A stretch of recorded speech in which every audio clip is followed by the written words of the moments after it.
You got a lid for the big gulp now? I do have a lid. Congrats. They have them back in stock. They're not on national back order anymore. They weren't on national. There's some back other order things in the before. store that are on national back order. And look, if you would buy the plastic cups, plastic cups, the lid fits well. Okay, you're just putting the plastic cup lid on top of the styrofoam cup. I mean, The problem is that the plastic cup does not retain the temperature well. That's true. And so the ice melts and it turns into a watery mess within an hour. Then what? I mean, what are we going to do about it? Like, you're going to petition them to get better lids? I mean, I just don't buy my drinks from 7-Eleven. You need to make a whole podcast about this. Yeah. That's what I think. We did just this week. I mean, it's okay. Just say, this sounds like a hot topic. Yeah. It is. This is several episodes of complaining about 7-Eleven lid cups. And Quick Trip has still not sponsored us yet. And Popeyes has not called Quick either. Trip isn't And now. David- Oh, no. Is it nationwide? Quick Trip's in North Carolina for sure, Yeah. but are they on the West Coast?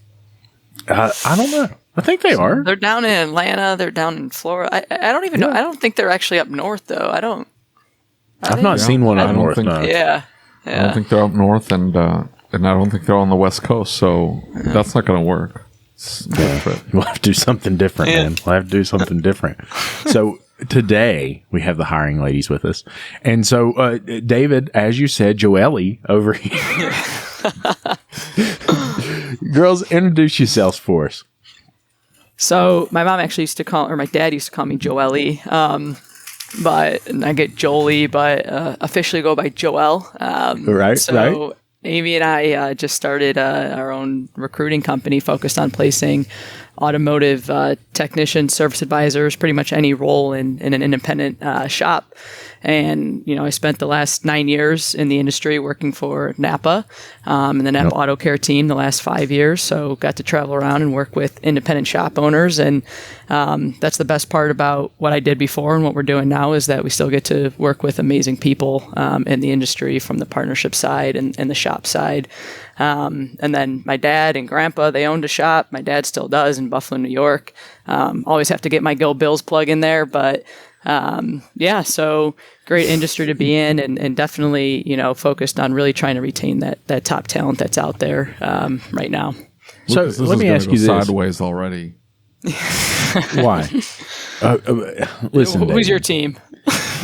Please don't ask that. Oh my! This dude wrecked a car because he's yelling at his daughter because she was wearing a Kansas City outfit. Yelling at her. I was not yelling at her. What were you doing then? Just explain what it was. I mean, no, we already hashed this out. Well, now I'm curious. He doesn't want to rehash this. I'll It's find the already episode. water I'll under post the it in bridge. Water under the bridge. the van, I don't know though. I mean, the van is a couple different colors at this point because of the incident. My daughter wasn't terrible. even in the car. My son was. He remembers it vividly. He's like, Daddy, you remember when you smashed up the van? Yeah, I remember. Oh my goodness.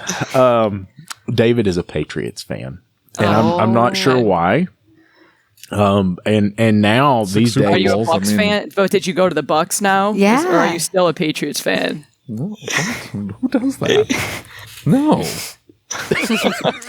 We had quite a Trade few. Josh Allen? Are you all of a sudden going to become a whatever fan? No, you're going to be a Bills fan. I'm loyal to my Exactly. Bills. Exactly. Yeah. Everybody asks me that. They're like, hey, Tom Brady left. Did you become a... No. I became a Tom Brady fan because I live in Tampa. So I didn't like him when he was in the Patriots, but once he came down here, I thought, well, he seems to be a good guy. I'll get behind him. All of a sudden you're winning football games. Yeah, but don't worry, the Patriots are a non-starter, non-issue now. It's not anything you have to talk about. You're going to watch this dude. Good. They're sneaky good this year. Look, this blue background is going to start turning red here in a minute, and it's going to be David's face turning red. We'll be screaming before it's over and done with. We were at Ratchet and Wrench. Well, I guess 2 years ago, maybe it was a year ago. Hey, hold on. Introduce Amy. Hi, Amy. Amy, introduce yourself. Hi, Amy's here as well. Hi, Amy. Yes, I am here. Nice to meet you guys. I've heard so much about you, and I follow your pages on social media, which are awesome. I love them. Awesome. Yeah, so it's funny, I'm kind of the opposite of Joelle. So I am new to the automotive space. Now I've been working in the automotive space for about a year, actually, like slowly as we've started looking at this concept for the industry, and then obviously with our launch. But my background is primarily staffing. So I've been in staffing for now 17 years. So a really long time. Yeah. And have been, a recruiter myself, and then have grown to lead teams and develop recruiters and all of this. And, we had some mutual business partners that said, hey, we noticed that there's a really big need for staffing automotive professionals, whether they're technicians or service advisors or foremen, everything under the sun. And, you're really good at staffing, and let's talk about opportunity for solving this, some of these challenges that we have in the industry. So we've been officially launched since April, and we are rocking and rolling, and we had a record-breaking placement week last week, and then we're starting off this week. Fantastic. And we are in staffing, we are in the people business. So some of what I think our clients or our shops, some of their challenges, we see those challenges too, but our goal is to make the process, take a lot of that heavy lifting away from the shop owner that is, that needs to focus on marketing their business and managing their employees and making sure that the quality of the service is there for their customers. We want to take that off of their plate and do a lot of that heavy lifting. That's what we do full time, so that they can focus on the business and that they can get the spots filled as quickly as possible. So it's been fun so far. So that's awesome. David tells me that shop owners suck at hiring, and I know I do. I'm terrible at it. I hate interviewing people. I'm so bad at it. I'm terrible. And so David has literally had to interview applicants for me. We're not going to talk about how it went. Okay. We're not going to talk about that. The interview went well. Pass on that. Here's the fun part. It's after they get hired.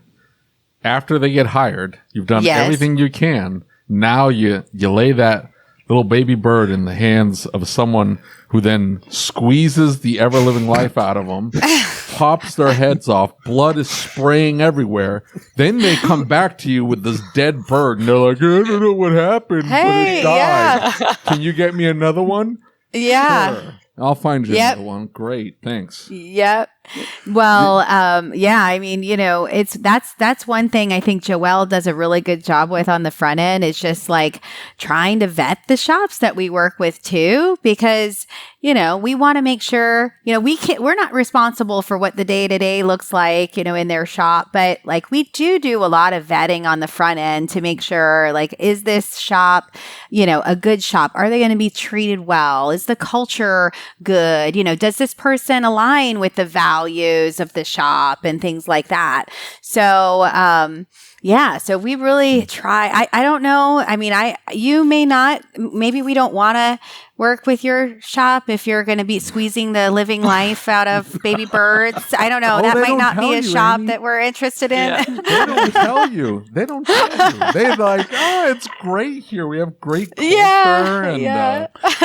And that's the thing is that's what we kept seeing. Is we had people that we thought were really awesome, really good shop owners, right? Mm-hmm. And we would have these technicians who it seemed like they were really great technicians, and they were just on top of things, and they were really smart, and it never failed. We would just try and make a connection because two people would come to us and say, hey, I need some help with this. and you would feel for them, right? Because like somebody's got a tough time in life, they're moving, a shop did something really shady, really sorry to somebody, or a tech says, "Hey, look, I'm out. I've got to go. Had a medical issue," and we would have these people constantly reaching out to us. We get 100 and some messages a week, some weeks, and so we're connecting these people, and it was people that you really thought were good people, and the next thing you know, they're over here and they're like abusing one another, right? The shop wasn't who you thought they were. They're doing really shady things. They're not paying them the way they should pay them. They promised to do something. Now they're not doing it. So we just like completely stopped. We're like, nah, man, I'm not connecting you with anybody else. We're not doing it. The technician was a deadbeat. Yeah. Like, and that happened more times than you could imagine. Yeah. Like they wouldn't show up to work. There was always like family drama. Like, and you're like, and then you look like the a-hole because you made the connection and all you did was make the connection. I'd say that, on our end or the past 4 or 5 months, we're working with 59, 60 shops today. And out of all of those, kind of early on when we were piloting this, we actually had to fire a shop. It wasn't a partnership that, was really kind of going down the right path, a couple shady things, and had that difficult conversation. And you could look at, okay, you're a new company, you want every customer you can get, but that's not the approach we're taking. We're really making sure that we partner with the right types of shop and people. And again, you may get it wrong a couple of times, and then it's what you do from there to, try and make it right and move forward on both parties. And then on the candidate side, we've made a couple dozen placements so far. Actually, even more than that after last week. But there's been 1 or 2 after 2 weeks or 30 days that have left. The rest of them, are going really well. And then we actually had our third one that left after, like right around the 90-day mark. So we're going back and we're doing the right thing and we're trying to find the right person. So again, because people are people, but our recruiters and our team are really following up and doing everything that we can on the front end or the back end rather, asking a laundry list of questions, not just about skill set and what kind of scan tools they use, but again, what type of person are you looking for? What type of culture? What type of manager? What type of team? And that's where, again, Amy, Kelly, and the rest of the recruiting team, that's what they've done their whole life. And they do a phenomenal job at recruiting. Like, they're rock star recruiters. I'm not a recruiter, so I'm focused on the shop side and the partnership side, but they know what they're doing. So, you've been in the automotive world for a really long time, right? And you've had lots of experiences, and maybe tell us a little bit about that. Like, how did you get to Napa? And then we know how you got here. How did you get so firmly rooted in the automotive world? Yeah, so I'll kind of just fast forward some parts and not take you through every detail, but I was in college and I needed an internship to graduate, and my dad owns a shop, and his Napa rep, he got tickets through Napa for local basketball games. So we went to the game, ended up meeting the general manager of Napa at the time in Buffalo at the distribution center, stayed connected with him. There wasn't an internship opportunity, but basically after I graduated, went into the executive management trainee program, which is about 18 months long. You touch on all parts of the company, figure out, are you more sales, ops, what's your sweet spot, what you're good at, what you need to improve on. Then from there, went down the road to Syracuse, New York, where I was assistant sales manager and sales manager at the distribution center there. So my time there, I was leading our sales team and focused on the store side of things. So I worked with independent store owners, all the way up to basically Montreal down to Scranton, PA, and would help them with, inventory, new distribution, buying and selling stores. And then in 2018, moved down to Atlanta, where I'm at now, where headquarters is, and was part of the Napa Auto Care team. So it's kind of just working my way up the corporate side every couple of years. And again, it was a big decision and bittersweet. And been fortunate to work for a great company and great people. But took a leap of faith. And, the main reason for that is because of Amy and our other partners and team, and really solid team here and what we're doing. So, you spend a lot of time with a lot of shops. right? And I've seen you network with shops at all the events that we've always gone to, and you're there, and you're always networking with shops. In your eyes, what makes a good shop for a technician? Like, what is it? Because that's one of the big things. And I know you're both in the group and you see the conversations, right? Yep. Yeah. And so for David and I, it was like eye opening because we didn't treat our employees that way. Yep. You know, I wasn't in a dealership first. I started the business from scratch and started up. David was kind of the same thing. He was in the parts store business. Yep. And so when people started talking about how terribly they were treated by shop owners, it was almost like we couldn't believe it at first. So we're over here saying, like, what are you talking about? They won't pay you. They only pay you for every flat rate hour. They don't even give you like a base or something. And the way they were treated was so unbelievable. It was hard to put that into a way that you could even express it in words. What is it that makes a good shop from a bad shop? How do you quantify that? Yeah, and I think there's a couple different things or avenues, at least from my perspective, and what we look at is, you know, obviously there's the people side of it, the relationship side of it. So whether it's us with a customer, potential shop, or a shop to an employee, I mean, especially this industry more than any other, it's relationships. And I think that being transparent and being able to have difficult conversations, being able to celebrate the wins, and, you know, maybe your shop is using digital vehicle inspection, but, you know, the technician that you're working with doesn't want to use it. And, you know, I've seen shops that say, okay, we're not going to do it because they don't want to. But then you have shops that actually enforce to say, this is the process, and explain that if you do this, it's a win-win for everybody, from the customer to the shop to your paycheck. So I think that as a shop owner, being able to explain the reasons of why you use certain systems and the processes is important to get the buy-in from the employees. And then obviously training too. So are you invested in your growth of your employees? Are you sending them to training? Are you presenting what training's out there? Is there growth opportunity within your shop? Do you have an apprentice type program? Is there a mentor in your shop?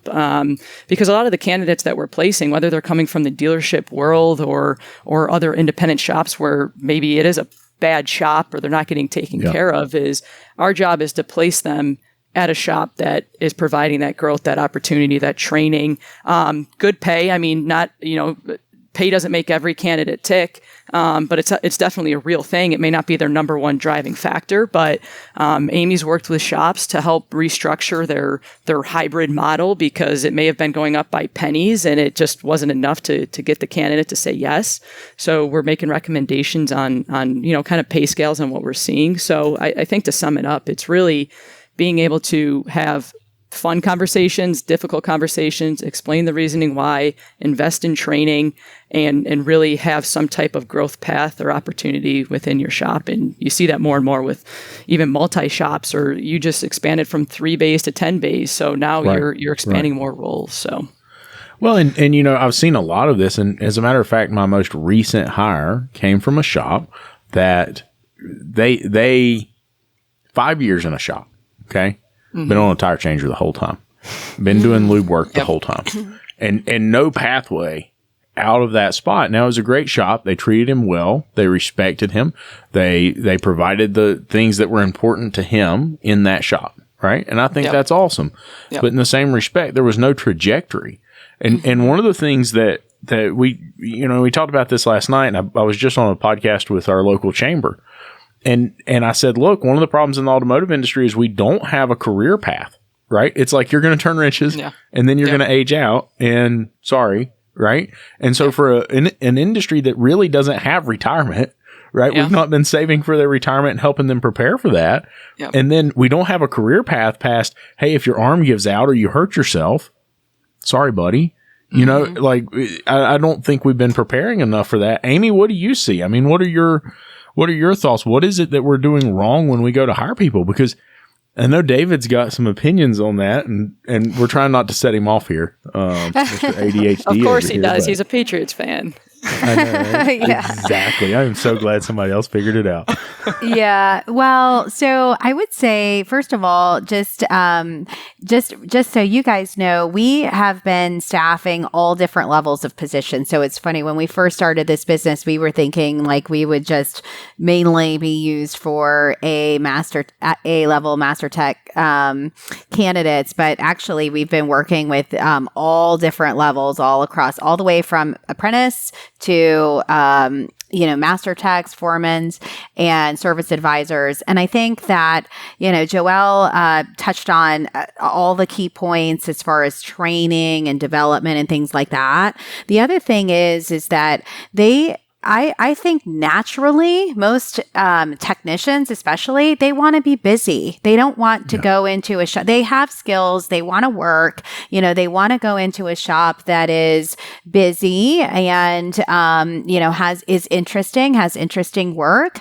And so one of the things that we've actually been talking to several shop owners about is, if you're looking for that A-level technician, we need to make sure that you have enough business for that person. If that person is wanting to turn, 50 hours or 50 plus hours consistently, like how are you going to prove to them that they are going to be able to earn the kind of money that they want to earn that way? And there is a trust level that comes on both sides, particularly with the experienced technicians that are kind of that passive candidate. We do work with active candidates that come from, all of your major job boards, of course, but we also tap into the passive network of candidates because sometimes those folks are even the best ones. So how do we get those people to choose your shop? So,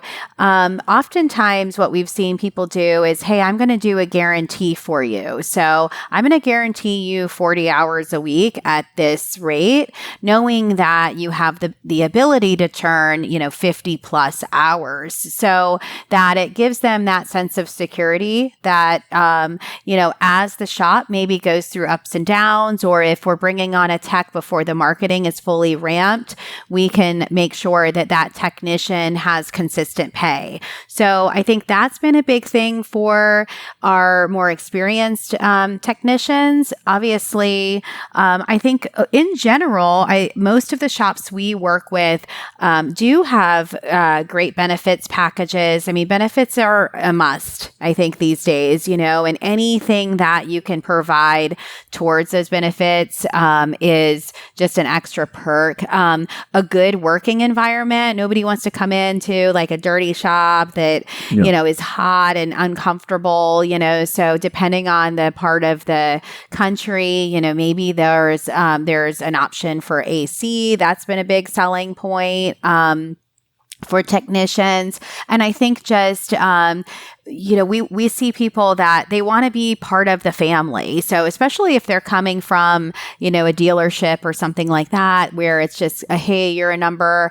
I do think, find it to be rewarding to work for a company that is there, where they really feel a part of it and they feel a true part of that company's success and the growth. And we see that in the independent space, especially. So feeling like they are a part of the family of that shop, and even sometimes the extended family, their wives, their kids, or whatever, are part of that whole community, I think is really important to people.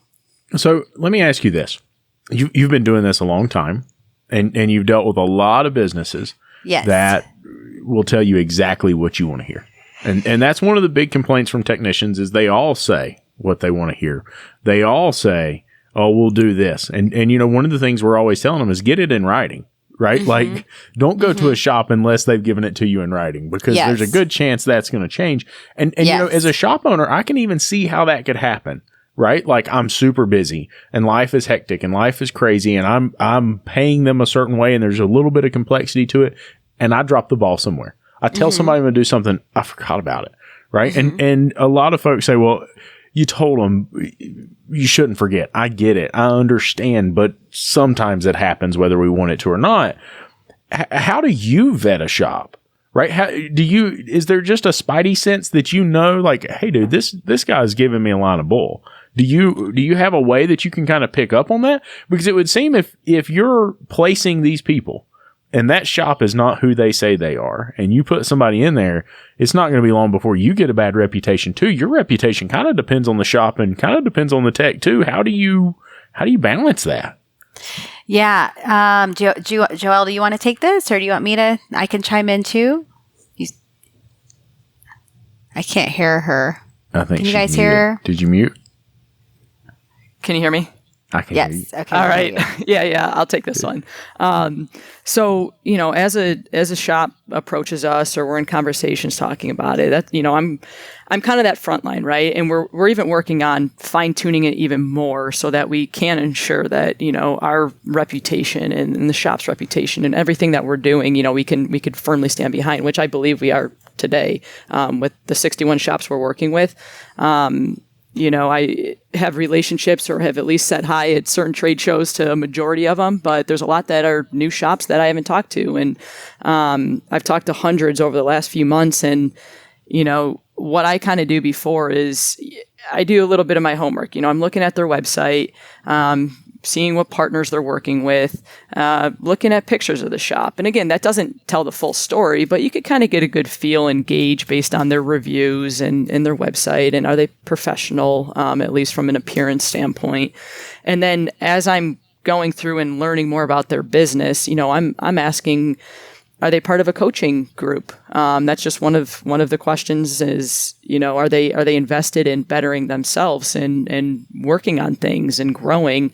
Who are they using for their shop management system? Are they utilizing digital vehicle inspection? Do they have AC in certain areas? So we kind of have our list of questions on the front end to really go through. And I like to think I have a pretty good judge of character and transparency in people. So a lot of it is a gut check too, even with those questions, because anyone could BS you and say the right things. But just kind of how the conversation goes initially, you could get a feel if this is the type of person and partner that you want to get into business with.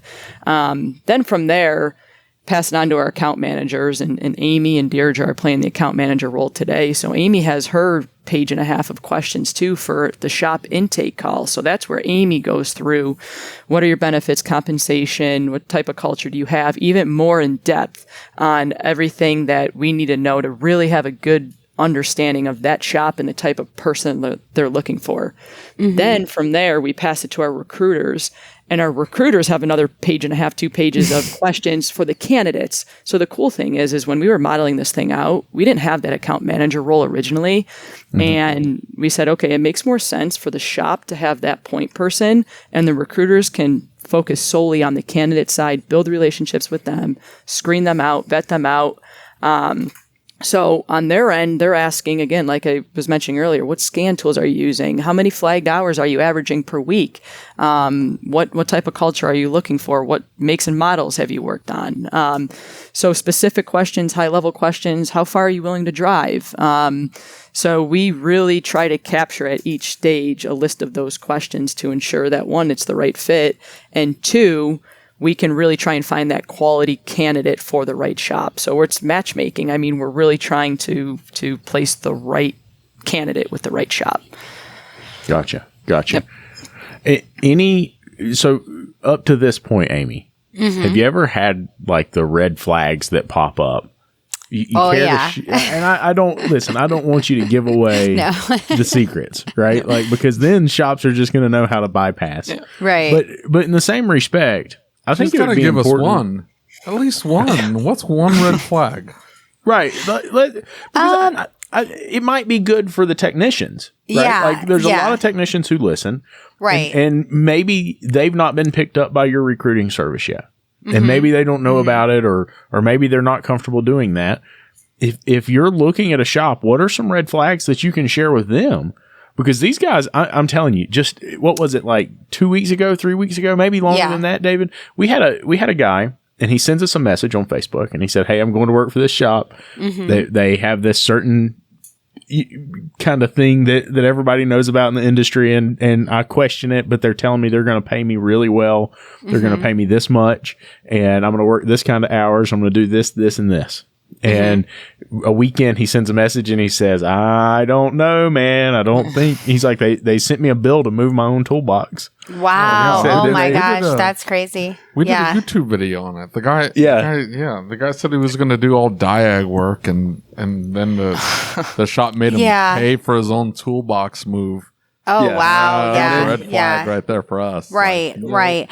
Yeah. I mean, there's red flags on both sides, right? So we, on the shop side, I mean, typically when a shop gets to me, Joelle's pretty much vetted them out, so, if they are waffling on how they're going to pay that person, or they're not clear, or even on our initial call, they're way below market pay, we're going to just our goal is to show them data of, okay, here's what these people are costing in your area.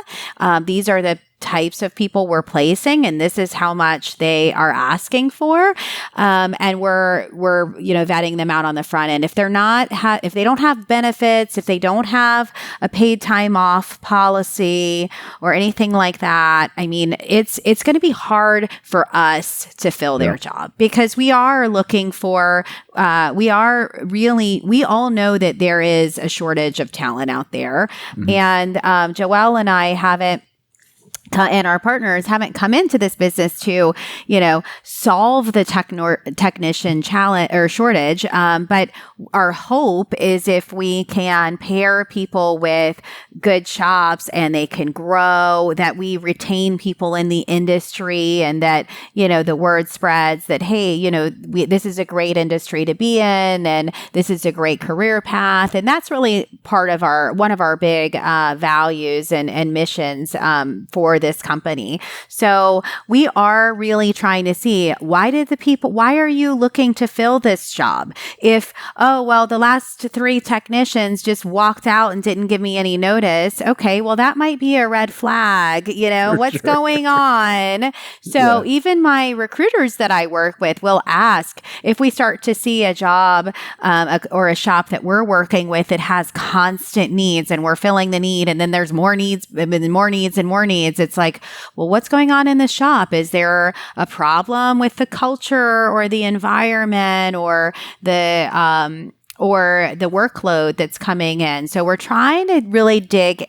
And a lot of it is just like asking those open-ended questions and seeing if we can kind of get to the bottom of it. On the candidate side, we do definitely, I would say a lot of our job is to identify red flags. So one of the things that Joelle and I and the rest of the team always talk about is, we're not here just to send you resumes. That's not the service that we are providing. That could be, anybody could just have, post a job and send you resumes. What we're doing is we are really vetting those candidates. So I would say that we are, of the candidates, the resumes that we view and we look at, and then from there, the candidates that we actually speak with, we're vetting out a lot of those candidates before they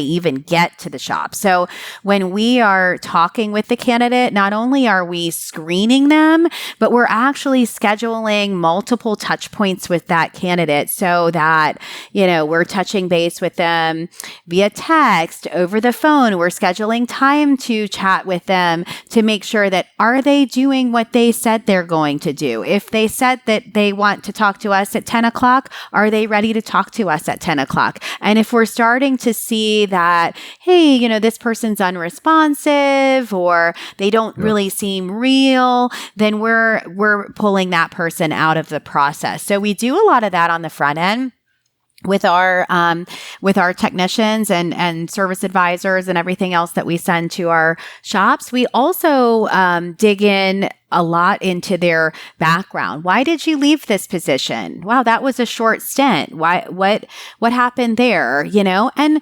naturally, there's going to be times where we take jobs and it's not a good fit, and it's not going to be our long-term job, and we might have to leave. But if we start to see, 6 months here, 6 months here, 3 months here, then we're starting to say, okay, where's the truth in everything everything. And, we may or may not send that candidate forward. I think, especially in this industry, but I would say it applies to all industries. I mean, longevity, I think, is really valued. And so if we see a technician that has stayed with multiple shops for a consistent period of time and they're reputable shops, then we should know that likely they are what they say they are, and they can do what they say they can do. But so those are some of the things that we try to do on our end to make it easier for the shop owner once they see the resume. So I'm really interested because you bring this up in a couple different spots throughout. And you say you're vetting their benefit package, you're vetting the pay. Mm-hmm. Let me ask you this. Of the percentage of folks that come to you, and it's a raw shop, right? Like you've not coached them, you've not worked them through it. Mm-hmm. What's the percentage that are coming to you and you're saying, dude, you're not going to get somebody for that. You're going to have to pay them. What percentage are you seeing that are just terribly low? We see the perspective of a lot of technicians in the groups, and they all feel like all of the pay is extremely low. And a lot of them are saying we should be paid $100,000 a year. And that is a huge sticking point for David. I don't mean to set him off, but he's like, $100,000 a year in San Diego, you're going to go broke. $100,000 a year in the middle of Tennessee, you're going to be living like a king. Yes. Right? Yes. And so what's the percentage you're seeing that are coming in and they're super low? They're just like unbelievably low. Do you have a number for that?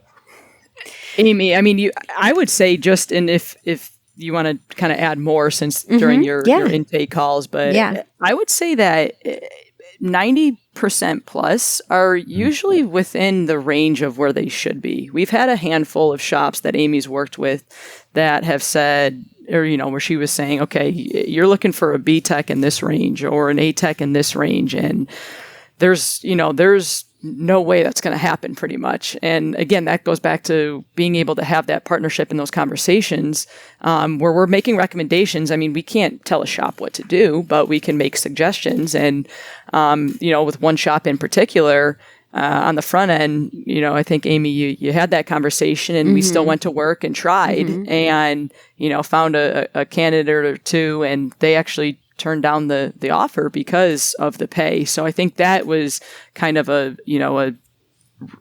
off in the shop owner's head to say, like, okay, maybe I do need to reevaluate this. And then Amy and him worked together on it. And he couldn't be more thankful and finally got somebody in there just by kind of working on that pay scale. And then I made a note when Amy was talking earlier too about, benefits. And I would say that, there's been a handful of shops that have come to us that we're working with that some offer the full-blown benefits package, IRA, 401k, vacation time. Some still do it after a year, some are after 90 days.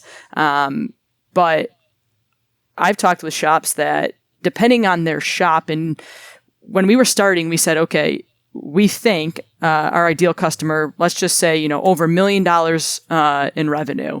We learned quickly that doesn't matter. You could be a $500,000 shop and be an amazing shop and have the right culture and benefits. So that was just an assumption in our head, trying to start somewhere, and we moved off of that real quick in week one. With the benefits side of things, I would say that there are, 3, 4, 5, 6 bay shops we're working with that, maybe they have 4 technicians, but their spouse, they're on their health insurance and they haven't had to roll out a full-blown benefits package, but they're open to saying, okay, I will pay them a couple extra $100 more to go towards their own individual. So that's okay too. Every shop's not going to have this full-blown package depending on their size, their existing employees and insurance and things like that. So as long as that they're open to taking care of that employee where they can and where it makes sense, that's really what we're looking for. And I would say also, just to add, for us, like, we understand that our service, I would say if a shop is not paying their employees well and they're not treating their employees well, then they may not want to use a staffing firm to help them fill their needs, so I don't want us to discount, all of us, me too, like, to discount that there are a lot of shops out there that aren't doing these things. I think that they're we are fortunate that when a shop talks to us or is interested in providing this service, 9 times out of 10, they do value their staff, because that's why they're coming to us for, staffing support and for us to try to find the best talent for them. So I would agree with Joelle that most of the time, the shops that we work with, there might be variables, but they're typically very open to hearing market data.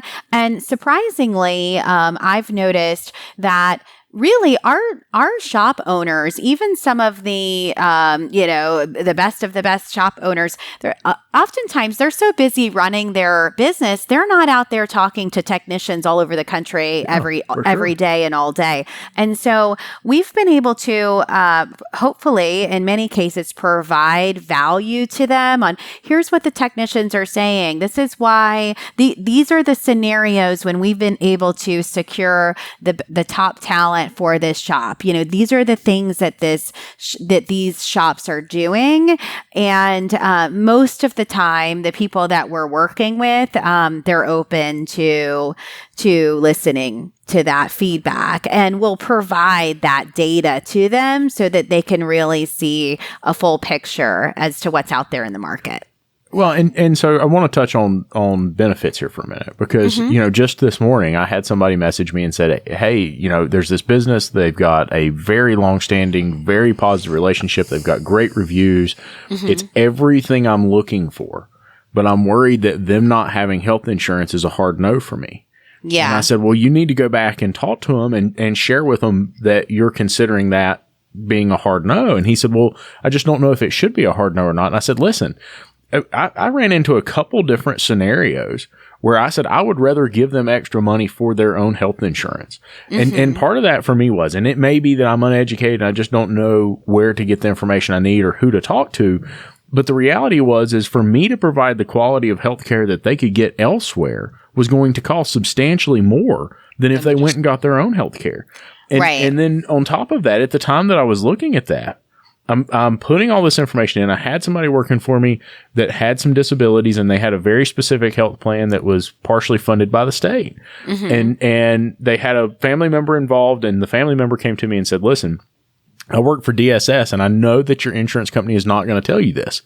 If you offer insurance and it is comparable to what he has, they will take this special coverage insurance away from him. It is going to be much more expensive for him, for me, for you, for everybody, and it's not going to be the coverage that he needs. And so if you offer coverage through the business, they're going to yank that away from him in a heartbeat. And I thought, surely that's not true. And I called the insurance agent. He's like, yeah, about that. Yeah, they're going to. They're going to pull that coverage, and we can't offer the coverage that he needs because it's going to cost you $124,000 a year to cover him at that level. And I'm like, dude, I can't do that. And I don't think that saying I don't have a health insurance program is a full cutoff. Like Joelle said, like, hey, let's give them a stipend. Let's give them something to cover that insurance. Yeah. And you mentioned the data. Let's talk a little bit about the data. What type of data are you analyzing when you're going to these shops? Because, that seems like a pretty valuable service, even if I hired you not to bring me a technician. Right? Like, having that data is pretty big. Yeah.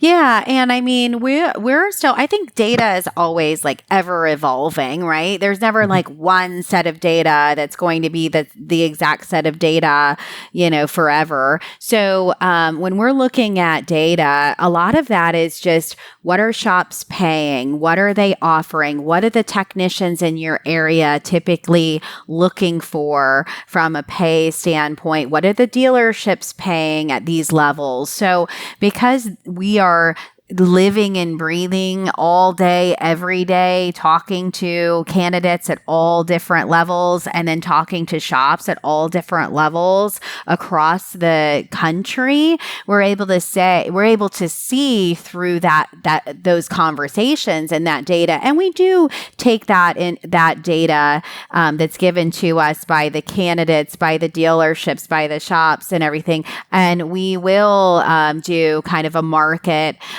analysis and say, hey, if we were to put this in Google and see what other shops are paying, like, does this data line up? So, I think because we are really in this space all day, every day, we're able to do a lot of data validations, data checks to make sure that what our shops are offering align with what the market is saying. So, yeah.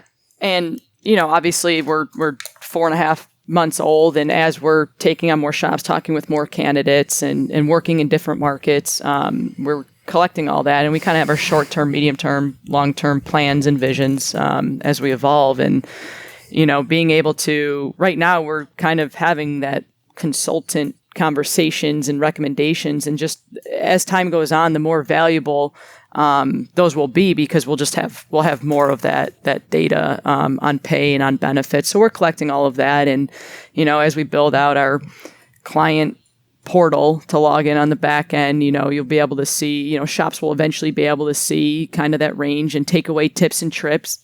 And, we're kind of looking at right now, we're calling it the off season when shops are fully staffed and they may not need somebody, working on that ongoing value with things like that and culture information and retention information. And again, we want to be, I think the cool part for what we're doing, and especially on my end, is when I'm talking with shops initially, is our job is to get you that right person you're looking for. But more than that is we want to help where we can. If someone asks me, hey, do you know of a good coaching company? Do you know of I'm using so-and-so for my website, but I'm not happy. I mean, I've had 5.5 years of working with 30 plus different vendors and building relationships. So I'm not going to bullshit someone and say, hey, yeah, I know the answer. If I don't, I'll find the answer for them. But that's where it's relationships and partnerships and really just being able to help them in more than your self-serving need to make money on a placement. But how can we help them make money in their other areas if their website's lacking or whatever the case may be? So that's really important to us to help where we can. The reason we called this the Changing the Industry podcast is because we wanted to take a flamethrower through to most of the business models that are currently available or prevalent. Let's say it that way. And the reason is everything we have done to this point has gotten us where we're at right now. We're hundreds of thousands of technicians short. There's a huge shortage for trades people in this industry and other industries. And the public perception of automotive repair overwhelmingly is that everybody is a shyster and that they're charging them for things they don't need and disrespectful to women and on and on. You can just keep piling on all the negative stereotypes. And I think this was a result of everything we've done, all our actions. Yeah. And one of them is building the business around that dealership business model, the flat rate, flag as much as you can, A, B, C, D technician designation. So, I mean, I can understand having to work within that, but you should know that our goal is to burn that to the ground and never see it again. I'll give you an idea of what I'm talking about, just so you can put some context around it. An A technician is in our world, in my world, not so much Lucas. He speaks in those terms. I hate that term. Yeah, I do too. I use the term quite frequently, but I do too. Well, I hate it. Yeah. So it's part of the vernacular, and it shouldn't be, because for the average shop owner, they hear an A-level technician. What they mean is the guy or gal can flag them 50 plus hours and can work on anything. That's what they mean. But you hire in, or you start to recruit a skilled diagnostician. That skilled diagnostician is probably not going to flag you 50 hours. That person is going to flag you maybe 30, maybe 40, depending on what you give them. So in their mind, the technician's mind, they are a quote unquote A-level technician. That is because they have invested a ridiculous amount of time and effort and money into learning specific skills. They can pull a lab scope out. They can decipher a secondary wave pattern, and that little squiggle is not supposed to be there. And 90% of technicians will miss that squiggle and not recognize that that is a valve lash issue on a Honda, and we need to do a valve adjustment. Most technicians won't catch that on a secondary wave pattern or intake pulse, whatever, right? In their minds, they're an A-level technician. They show up to a shop who just hired an A-level technician and flagged them 35 hours, paying them what they need to pay them to keep them on board, and all of a sudden, we have a conflict. Does that make sense? Yeah. Yes. And so the technician, their idea of A-level and the shop owner's idea of A-level are two different things sometimes. Yep. The other thing, too, is a technician that has no idea how to use a lab scope, but can flag 50 hours because they just hustle and they just work very quickly, and maybe they're smashy bear a little bit, but not enough that it becomes a problem. They know the tricks, in other words. They all see themselves as an A-level technician. But that's not who I want. I want a diagnostician. Does that make sense? Yeah, and that's why I think it's so important during Amy's intake call, because again, I mean, yes, we're A, B, C, general service, and those titles, right? But that's where we really get into, okay, like, what are they going to be working on? How many hours are you expecting? So having those conversations with our shop before we start to get to work on the recruiting side, because again, we have this conversation all the time is, tech thinks they're an A tech, but shop thinks they're a B tech, or whatever the case may be. And every shop does different types of work. And if they're working on Euros versus domestic versus diesel techs. Yeah. You can see the problem, though, is that you just said it. The technician walks in thinking, I can flag 50 to 60 hours without any problem. And all of a sudden, that shop owner who just hired a quote-unquote A-tech, because that's what the technician thinks themselves as, and you guys have a conversation and maybe feel that this person is confident enough in their skills, and usually they are. They're very confident in their skills. They walk into that shop, and that shop owner hands them a CAN bus communication problem on a module on the back of a Land Rover. And that technician, who is used to doing a certain type of work, quit. That technician just quit. Walked out. Or no. If it's their first day, they'll try. 8 hours later, on that 1 hour diag, they're like, I don't know what else to do. And then the shop owner's calling you upset, going, hey, you just sent me an A-level guy who he might be able to flag me 50 hours, but he can't do this diagnosis. Now we have this massive conflict. And my point is we keep using this vernacular, and I don't blame you guys. You guys keep using it, but we specifically are trying to get rid of it. Because you Patriots do everything different. So that's very true. Very true. Including losing football games. Yeah. I'm just pointing it out. The least amount in 20 years. Like, what are you talking about? That's funny. Anyway. Well, it's funny because we use the term because our shops use the term, right? So and they shouldn't. They should stop. And well, I would say this, that my team knows, and like as Joelle was saying, that whether it's an A level or a B level or even a C versus a GS, there's even variables in that, and one shop will say an A level does this, and then another shop will say, I want an A level to do that. So it's very inconsistent. I would say that across all of the shops that we work with.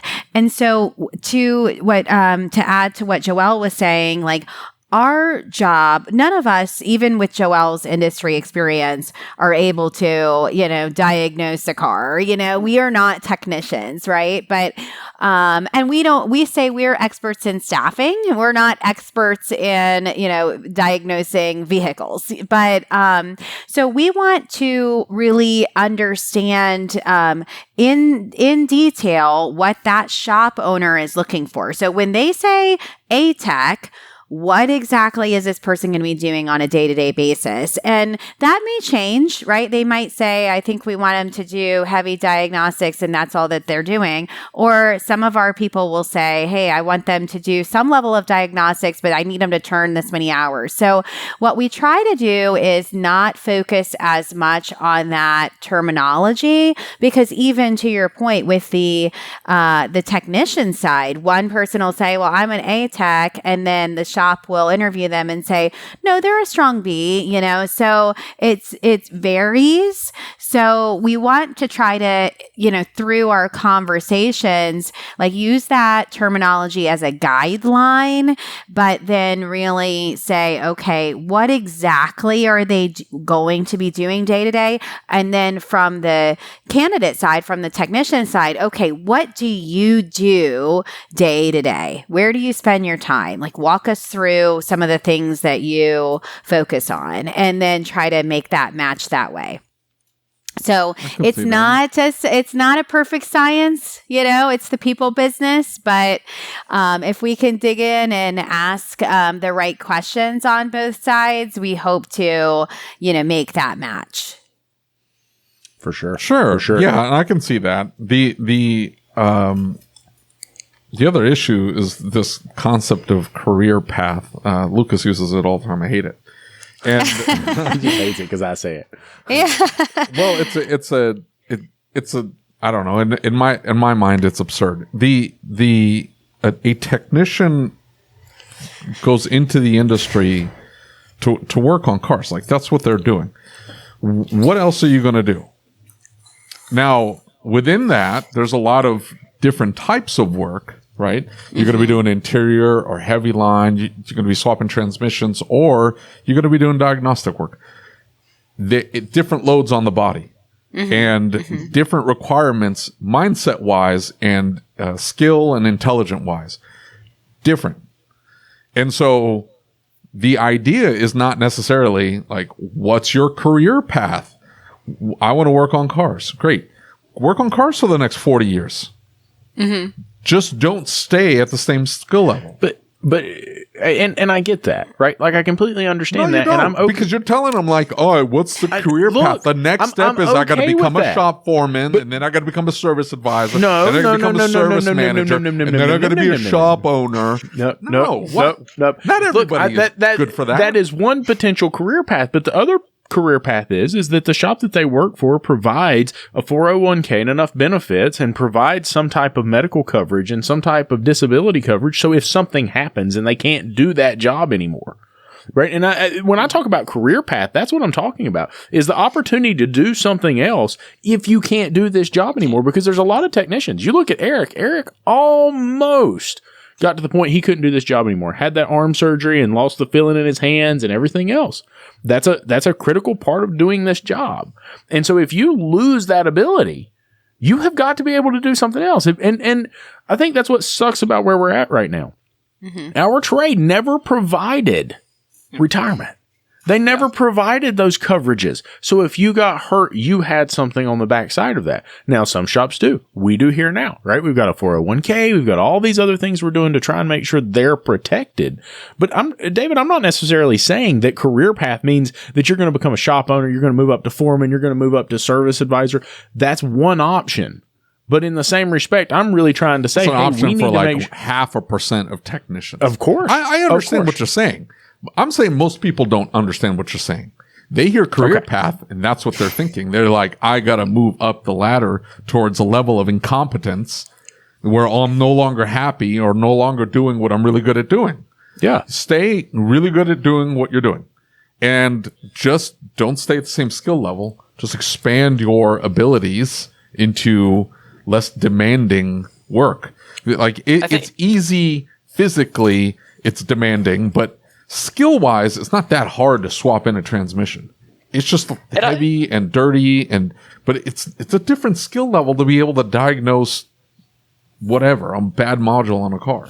Go ahead. I'm sorry. Yeah, I see what you're both saying, and I would say, I mean, no matter if it's this industry or different industry or corporate or independently owned, I mean, it goes back to the people, right? I mean, one technician may be okay being a solid B tech or someone that can do certain jobs, and they're fine with that. And then you have other techs that could diagnose and they want to work their way up, and then you have other ones that want to be a service advisor forever.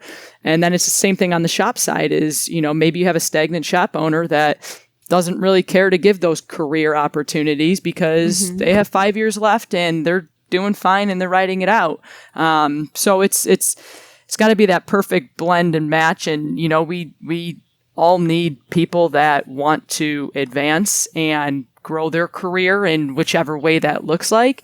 And then the world goes round with the people that are comfortable and good at what they do and are okay staying there. So I see both of your sides, but I just still have to lean towards Lucas's side just because it's you, David.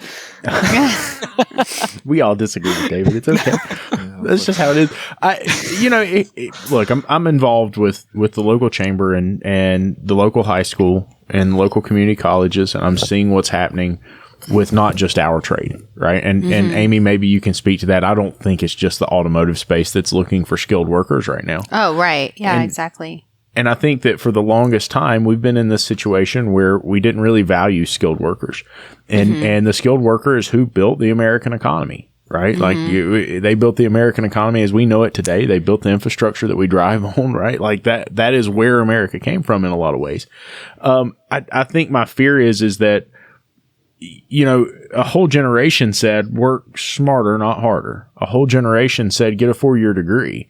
And we wanted the best, right? Like they say the road to hell's paved with good intentions. We wanted the best for those workers. We wanted the best for our children. We wanted the best for those people that we were saying that to, but we never thought about the unintentional consequences that would come from that. And now we've got to a situation where we don't have that 40, 50, 60-year-old skilled worker to teach the next generation how to do this anymore. They're not interested in teaching them because they're like, this is a completely different generation than mine. They're not willing to learn. They're not willing to listen. And so we have to build structure around that, right? We have to have the right mentor in the shop. We have to teach them to be mentors. We have to teach them to teach. It's a different environment than it's ever been before. Amy, how do we compare to other industries when we talk about that? I love that you're asking. Yeah, I love that you're asking me this question because I have a very different perspective on this because of not being fairly new to the industry. So most of my career up to this point has been in corporate America staffing and specifically technology staffing. So, interestingly enough, and we see this in some of our West Coast shops and our West Coast markets that we'll have people that worked as an automotive technician or started as an automotive technician and then will flip to technology, software engineering, or, something like that, because it is that similar mindset of learning how to solve problems and engineering problems and things. So most of my career has been in technology staffing, and I can tell you this, the technology market right now for jobs is struggling.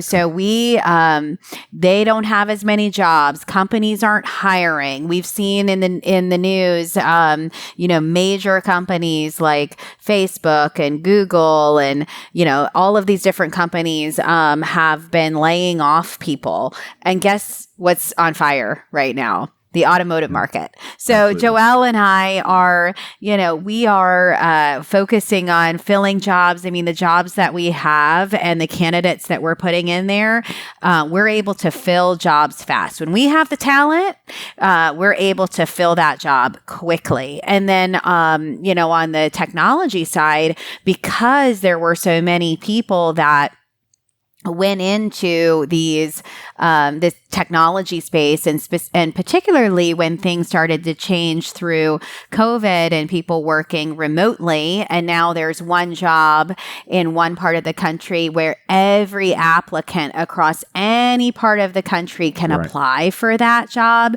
It's become really, really difficult for that space. And so from my perspective, I think it's just it's comes from, that early introduction of this as a career for these people. So I do agree with you, Lucas, that it's been, pushed in high school and through the families, get your degree, computers, technology is where it's at.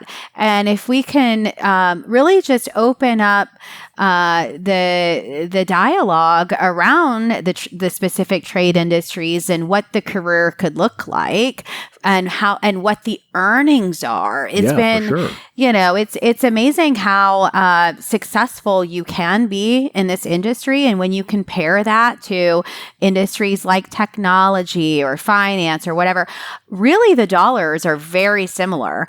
And now that we're having companies provide these thorough packages around benefits and paid time off and, simple IRAs and, things like that, we're really starting to see that there is a true career path in this space, and the need is there. There's it's a matter of us starting, I think, at the high school and even probably before that, and for sure. Having people on middle school, and letting people know that this is a great path for them. If you knew how many guidance counselors I've talked to in the last couple of years, that when I said, hey, you can earn 60, 70, 80, 90, 100 as an automotive technician, as an automotive service advisor, and see their jaw drop and them say, holy cow.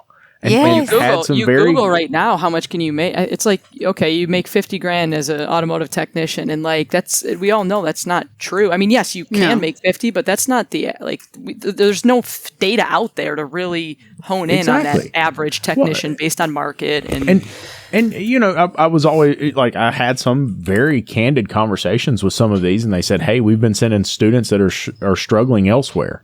And they're struggling with math, and they're struggling with reading comprehension. Mm-hmm. I'm like, dude, don't send them to automotive. You don't understand what you're putting them into. So then you get them involved with the classes, and they're like, holy cow, I don't understand that. And I'm like, right, but you're sending somebody that you think is going to go turn a wrench back and forth. That's not what's happening. And I'm not saying that those kids couldn't excel at that, but they're discounting this trade or this profession. Right. And saying, well, and it's because they don't understand it. We've not done a good job. Right. I remember Micro saying years ago that we need to have a campaign for hard work in this country. Right. And I could not agree more. And here's the thing. I see this EEPROM stuff right now, and I'm sure you guys have heard some of this. And it's where you're taking an actual board and you're attaching to the chipset on the board itself. And if you had said 20 years ago to any automotive technician that that's what automotive technicians are going to be doing in 2023 and 2024, they would laugh at you, right? Mm-hmm. Have you seen that shift to where these folks are saying, hey, I'm actually looking for more of a network engineer type guy. I'm looking for someone with a very, very advanced skill set. Have you guys seen that yet? Is that something you guys offer? I don't know that we've seen that yet. But I would say what I am definitely seeing, which is I think just something to note is that we are seeing people that, especially in the new grad space, that will graduate with maybe a 2-year degree in some sort of computer science or technology, computers. And then they'll decide, I don't want to sit in front of the computer all day and type. And then they'll switch to the automotive industry. Wow. So we are starting to see that shift a bit. But I haven't yet had shops ask me for that type of skill set. I don't know. What about you, Joelle? Yeah, not quite in that level or depth. I was talking to the shop the other day, and they just bought an Altel ADOS. They're really starting to get their feet wet, and it again depends on depends on the shop, and with emerging technologies and EV and who's dabbling in ADAS right now and starting to get the right tools and equipment and training and things like that. So we haven't really, even when we were brainstorming, like we have on, I think on our website, and we're calling them automotive engineers in just a new way, because it is more than turning a wrench. And with the technology that's going into the vehicles today, I mean, we could have a whole nother podcast on this topic, and starting in the middle schools and working with I sit on the ASE board, Education Foundation board, and all the accredited schools out there. And we're starting to make the connections with some technical schools in certain areas that are looking for more general service, entry level type positions. So again, got to crawl before we walk before we run. But those are some of the things that we're starting to do to contribute towards this shortage, because right now a lot of it's retaining this talent right before they leave the industry. But we definitely have our goals and some things that we're starting to work towards to contribute towards the shortage and try and get these students in the industry or keep them in the industry. I've seen a couple of the high school programs. And I thought it was really interesting because they had like dual programs where they were doing projects, right? And for instance, our local high school did some EV type projects, and they involved everybody. So they involved the art class, and they said, hey, you design the logo for the automotive group, and you design the graphics for the car, and did some really neat stuff like that. And they involved all of these people. And I'll never forget one of the conversations is, hey, this controller for this car, what we're needing to do is we're needing to rewrite the hexadecimal code in the controller. And we found all of this data, and here's a white paper on it, and it explains what it is we're trying to accomplish. And the computer teacher in the engineering group said, you realize that's like next level complex. And yet these automotive students have figured it 99.99% of the way out. And he's like, I've never even seen this. I wouldn't even know how to interpret this. How did you figure this out? And they said, well, we just sat down and we found this white paper and we read this. Can you help us with it? And he made connections for them to say like, hey, do this, do this, do this. These kids figured out something that, later on the automotive engineers at the manufacturers are calling saying, hey, can you help us with this? We don't really know how this works. Right. And that's amazing to think that the guys who used to be grease monkeys, the guys who used to be doing this what was considered a simple task are now revered as some of the smartest in the world, right? And even then, even if we are a bunch of grease monkeys, I tell this story about this gentleman that comes in the shop. He's from Florida. And he comes in, I'm going to use bad words, so everybody cover your ears. He comes in and he says, I want you to fix my truck. You guys do a great job. And he has this beautiful Ford pickup. It's probably $120,000 pickup. He's got a camper. He comes up here. He stays up here for like 6 months out of the year, and he goes back to Florida.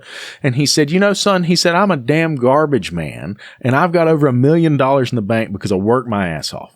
And he said, I worked my ass off. I was a mechanic and a garbage man in New York City. He said, I was smart about my money. I did a good job. It doesn't matter what job you do. It's what you do with the job that you have. It's how you manage your money. That's the important thing. And look, he's like, I don't care if they hate me because I was a fucking garbage man. I got money in my bank account. I don't care. Right? It doesn't matter to me. And so I think we got to stop looking at the stature of the job. Well, I don't want to be an automotive technician because it's a greasy job. Nah, man. Like, I'm going to take care of my family, right? And so I think we got to change the whole way we view careers in this country, Yeah. Totally agree. Great. I think that was one of the big reasons why we wanted to do this. And like, that is, I would say, one of as a team, that is a passion of ours, is just to bring awareness.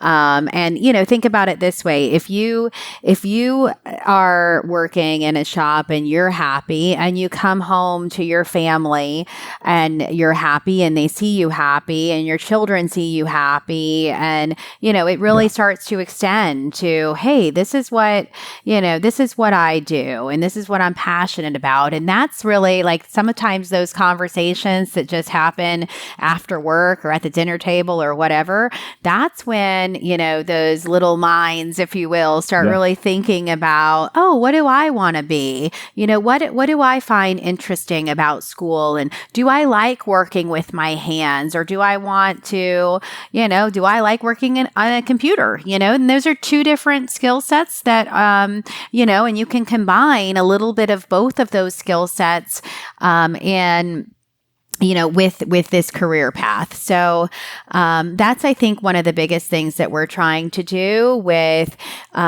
positioning professionals that are passionate about this industry with the right shops, because we know that when they are with the right shops, that they are happy and they are fulfilled. Yeah. And that really is what starts to change the industry and the mindset around the industry. And look, I'm going to tell you something. I can't remember what the YouTube video was, but I was watching a YouTube video the other day, and it was this POW giving a presentation, and he said 10% of life is where you are and the conditions you're submitted to. He said everything else, the other 90% is how you perceive it. Because it doesn't matter where you are, what you're going through. There is always somebody going through something worse, going through something harder. And that's something I've said to some technicians, and they got super offended by that. And I'm like, look, guys, there are people who have it worse. And I'm not saying don't make a change and don't try and make things better. I'm just saying, like, your perception can make things feel way worse than it actually is, or it can make it feel way better than it actually is. It's what you do with it that matters, Yeah. Yep. So how can they get in touch with you if they're interested in hiring somebody? Yeah. So our website is gopromotive.com. And then if your shop, reach out to me. It's Joelle, Joelle at gopromotive.com. So. And I sat here this whole thing thinking your name was Jolly. I mean, the easiest way is going to our site, gopromotive.com, and then when you get to the page, you could schedule a meeting with me and find more information. So, nice. Yeah, same with our technicians. I will say this. So we have all of our openings posted on our website. So they go to our website and you can look and you see all of our openings that are there available that are active. We have our active, hottest needs on our website. So we do have shops that are maybe passively open to candidates and things like that. So I would encourage technicians, service advisors, people that are looking to get into the industry, go to the website and you can submit your information there. And then a recruiter will call you and talk to you about your background and what you're looking for, and see if we have anything right now today. And if not, keep you in mind for anything new that comes through. And I think with that too, the biggest piece with the technicians is, we're spending a lot of dollars marketing wise and really building our database and just it's more brand awareness to get out there with the technicians and service advisors that aren't happy, right? Or are maybe looking for a change for whatever reason. So, we obviously don't poach our shops people, and that's not our goal. Right. And, if anything, it's really to educate a lot of these dealership technicians that perception's not really reality, right? Sometimes, because you can get pay, career advancement, whatever the case may be at independent shops. So really on the technician side is we're trying to build that database, but just really educate them on where we can to let them know that there's some great independent shops out there. Got it. Thank you so much for being here, guys. Yeah. Thank you, guys. Thanks. Now don't exit